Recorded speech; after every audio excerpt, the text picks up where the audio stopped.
सहनाववतु सहनौ भुनक्तु सह वीर्यं करवावहै तेजस्विनावधीतमस्तु मा विद्विषावहै। ओम शांति शांति शांति। वैदिक जीवन पद्धति की इस कक्षा में आप सभी का हार्दिक स्वागत है, अभिनंदन है। वेदो अखिलो धर्म मूलम, वेद सब सत्य विद्याओं का पुस्तक। वेद का पढ़ना पढ़ाना, सुनना सुनाना तथा मनसा वाचा कर्मणा अपने स्वभाव में लाना, ये हम सभी का परम कर्तव्य है। वेदों का ज्ञान जो सबसे महान है, वेदों के ज्ञान के आधार पर, वेदों के ज्ञान के आलंबन में ही हम अपने जीवन को श्रेष्ठतम बना सकते हैं, इस जगत को श्रेष्ठतम बना सकते हैं। इसलिए नित्य स्वाध्याय हम अवश्य करें। नित्य नवीन नूतन जो उत्साह है, जो उल्लास है, उससे हम परिपूर्ण हों। हमारा तन मन और यह अनुशासन व्यवस्थित हो, मर्यादित हो, संयमित हो। इसके लिए नित्य हमको वेदों का स्वाध्याय अवश्य करना चाहिए। और इसका जो उपदेश हम सबके लिए, इसका जो आदेश है, संकेत है, संदेश है, उसको आत्मसात करने का प्रयत्न करना चाहिए। वेद के अनुकूल यदि जीवन जीते हैं तो निसंदेह हमको असीम सुख की, असीम आनंद की अनुभूति होगी और वह मिलता भी है। यदि हम वेदों के प्रतिकूल आचरण करते हैं, वेद विरुद्ध आचरण करते हैं, तो निसंदेह अपना जीवन तो कष्टकारी होता ही होता है, दुखमय होता है, अंधकारमय होता है। अज्ञानता से, अविद्या से, अभाव से, अलग अलग प्रकार के दुर्गुण दुर्व्यसनों से ग्रस्त हो जाता है।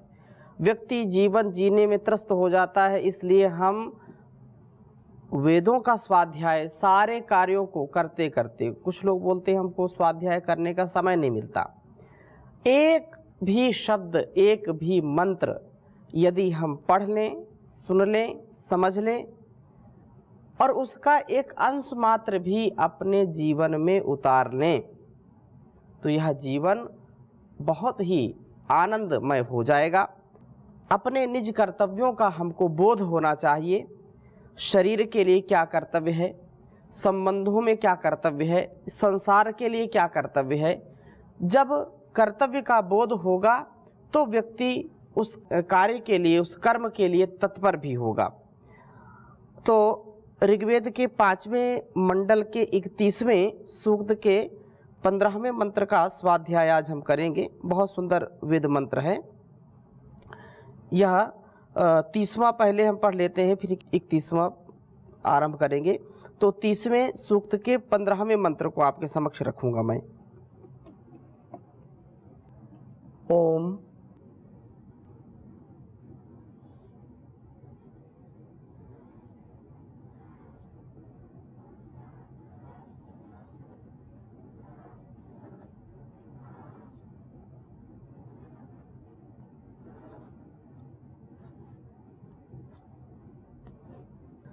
चतुःसहस्रम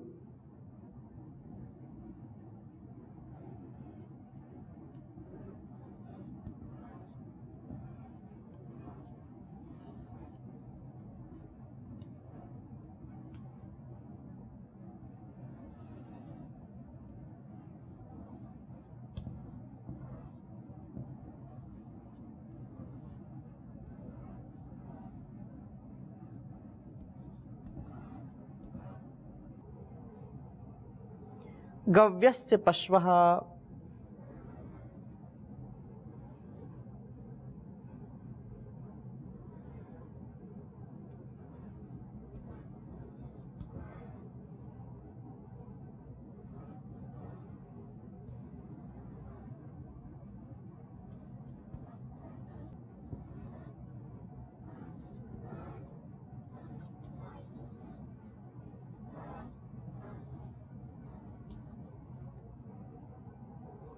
प्रत्यग्र भीष्म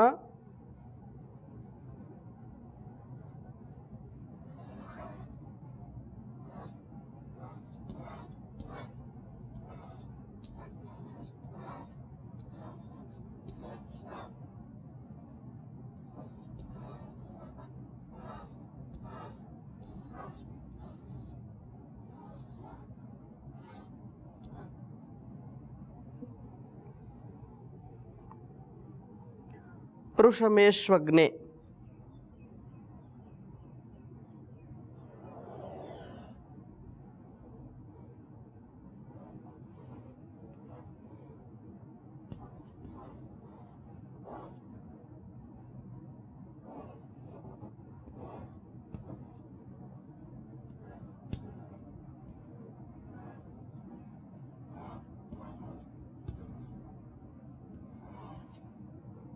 ऋषमेश्वग्ने घर्मश्चित्तप्तः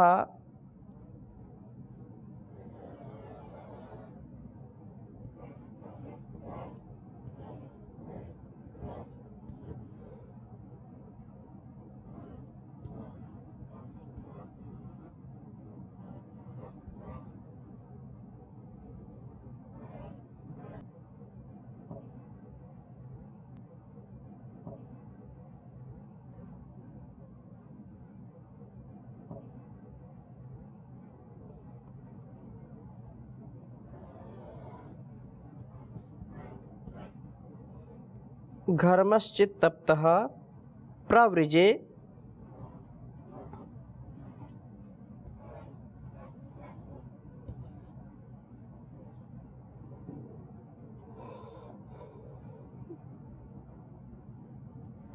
य आसीदयस्मस्य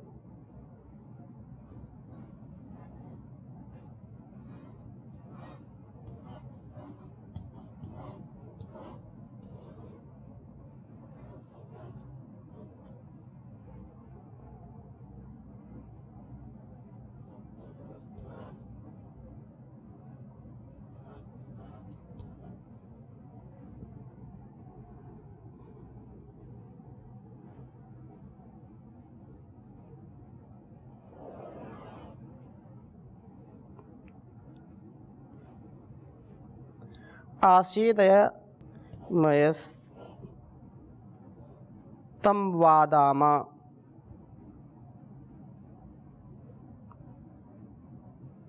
मयस्तं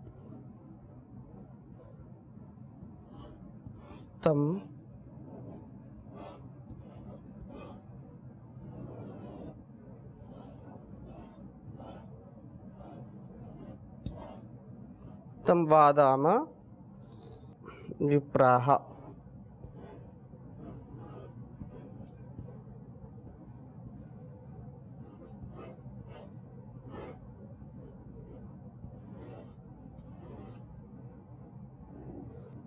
ऋग्वेद का यह 5वें मंडल के 30वें सूक्त के 15वें मंत्र का स्वाध्याय कर रहे हैं। 15वां मंत्र है 30वें सूक्त का।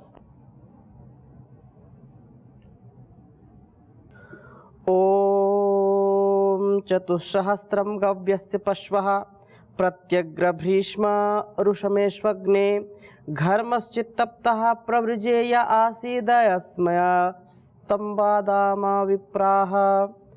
ओम चतुस्सहस्रम गव्यस्य पश्वः प्रत्यग्रभीष्म ऋषमेश्वग्ने घर्मश्चित्तप्तः प्रवृजेय आसीदयस्मयस्तं वादाम विप्राः। हम सभी की प्रेरणा के लिए बहुत ही सुंदर वेद मंत्र का भाव है। कहा उस पश्वः, ये पश्यति, सर्वद्रष्टा प्रभु जो सबको देखता ही रहता है, उसकी दृष्टि से कोई बच नहीं सकता है। वह हजारों लाखों करोड़ों नेत्रों के समान उसकी दृष्टि है।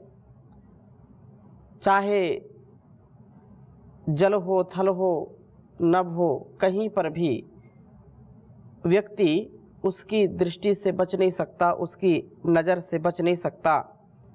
वह सबको देखने वाला है, सर्वद्रष्टा है वह प्रभु। इसलिए जो ज्ञानी हैं, जो विद्वान हैं, जिनका जीवन महान होता है, वे एकांत में भी कोई पाप कर्म नहीं करते, एकांत में भी कोई अधर्म का कार्य नहीं करते, क्योंकि उनको यह ज्ञान है कि प्रभु हमको सदा सर्वदा देखता रहता है, उसकी नज़रें हम पर लगी रहती हैं। जैसे लोक में हम देखते हैं, कहीं किसी बड़े संस्थान में जाते हैं, बड़े दुकान में जाते हैं, तो मॉल में जाते हैं, तो वहाँ लिखा होता है कि सावधान, आप कैमरे की गिरफ्त में है, कैमरे की निगरानी में है।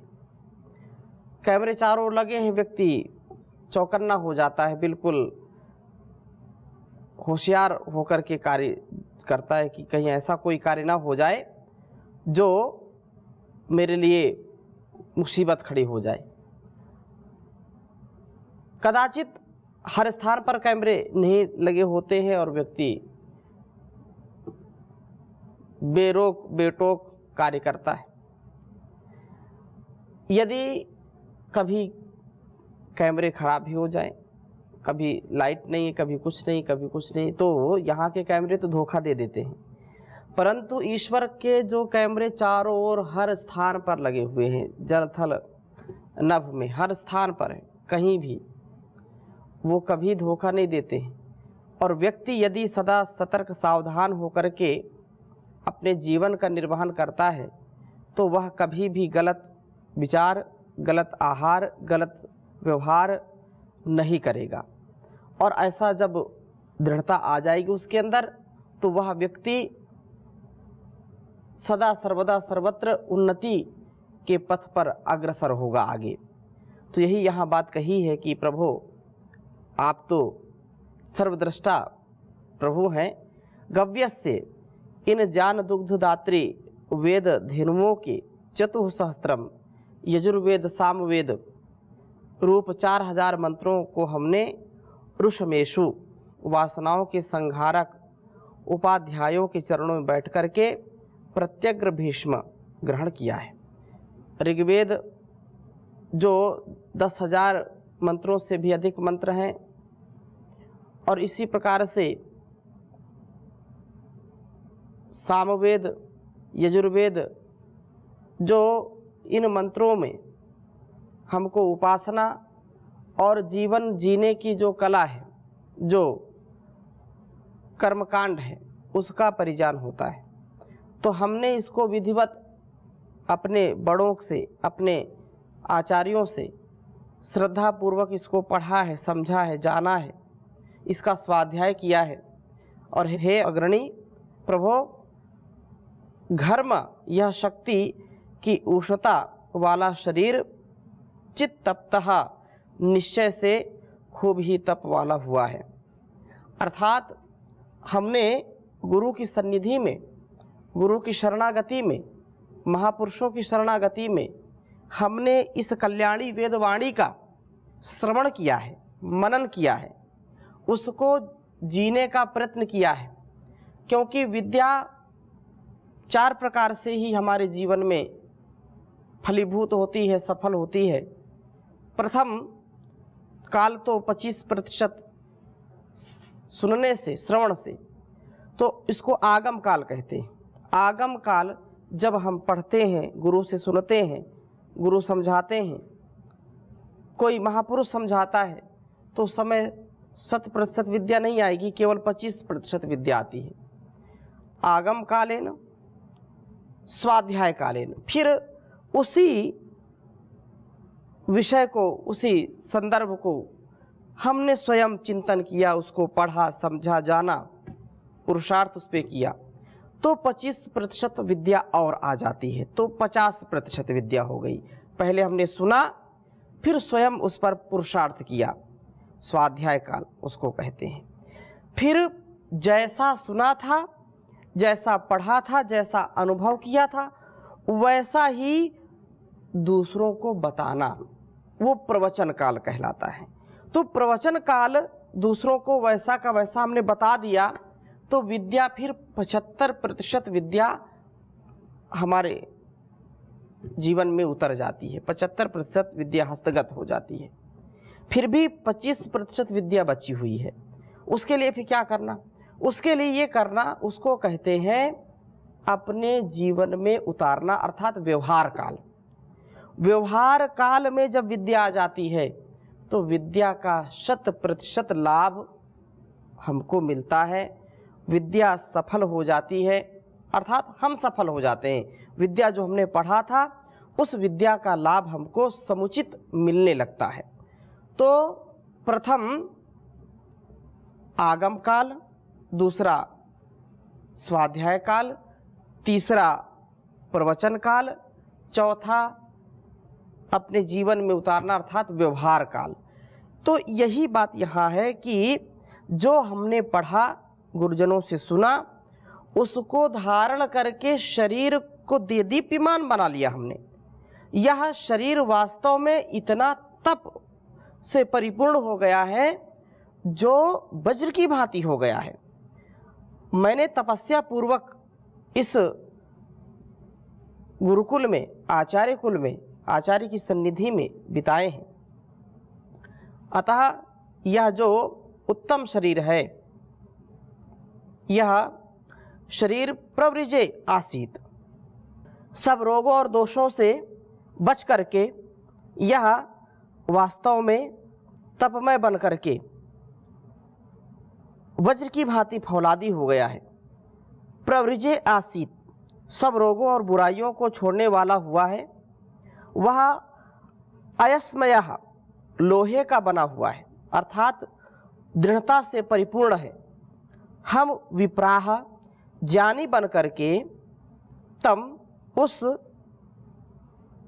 लोहों जैसे दृढ़ शरीर को आदाय सदा ग्रहण करने वाले हों, सदा उसको पालन करने वाले हों। वास्तव में आचार्य कुल में विद्यार्थी ज्ञान को ग्रहण करे और शरीर के तप की अग्नि में तपा करके बुराइयों से इसको बचाए, और बुराइयों से बचा करके, रोगों से रहित करके अपने शरीर को सुदृढ़ता से लोहे जैसा बना ले। अस्मा भव नस्तनु, ऐसा कहते हैं। हमारा शरीर वज्र की भांति फौलादी हो, क्योंकि शरीर यदि स्वस्थ नहीं है, शरीर यदि हमारा ठीक नहीं है, तो हम कर्मों का अनुष्ठान ठीक नहीं कर सकते हैं।